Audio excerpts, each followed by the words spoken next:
Hey, I hope you're having a great day. This is Psalm 74. It's a maskil.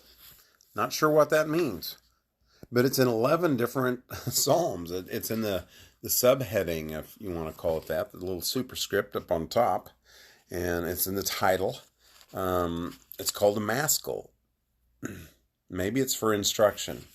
Um, it could be a term, maybe musical or some other thing. Even the Hebrew people, the Jews, don't really know what this is, but it's called a maskil. There are 11 of them, and I think this is the sixth one or so. Um, but Psalm 74, the second psalm of the new book. And here it is not a psalm of David, it's a psalm of Asaph, as the next several are. And he starts out with this question: how long, O Lord? How long are you going to wait for, to come back? Or how long are you going to reject us? Forever, O God? I mean, sometimes we feel like things are just not working right, but is God really going to reject us forever? Why does your anger smolder against the sheep of your pasture? Israel apparently, according to the psalm, and it gives us an indication. It sounds like it's maybe during a time of exile, or after the kingdoms are divided, and probably after the time of Manasseh, even after the time of Josiah, and maybe some of them are taken into Babylon after all of this, and because he says, hey, God, just remember your special possession, Israel. Please, just walk around Jerusalem and see these awful ruins. I mean, their enemies, they strutted about and they shouted victories. They took their axes and they burned your sanctuary. They said, let's just burn everything. And then they did. Let's just destroy everything. We don't see your miracles anymore, Lord. No one will even tell us. I mean, the prophets aren't speaking apparently because they won't tell us when this is all going to end. You've just gone. There's emptiness in the prophetic voice. How long will you hold back your right hand? Lord, we know you've done miracles in the past. We know you could save us with your mighty hand. You are God. You created the world. You split the sea and you crushed the Leviathan. You caused the rivers to stop and you have made the springs burst forth. I mean, you've created the boundaries for the earth and you've made summer and winter. God, you can do anything. Please don't forget. Don't forget your suffering servant, your people. Remember your covenant.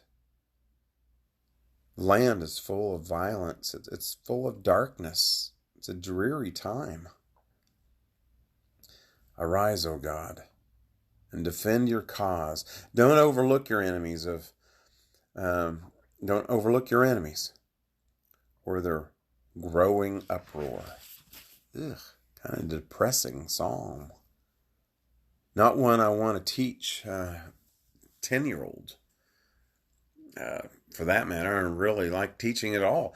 But the idea is still there, and we need to recognize, okay, yep, Jerusalem fell. And why did they fall?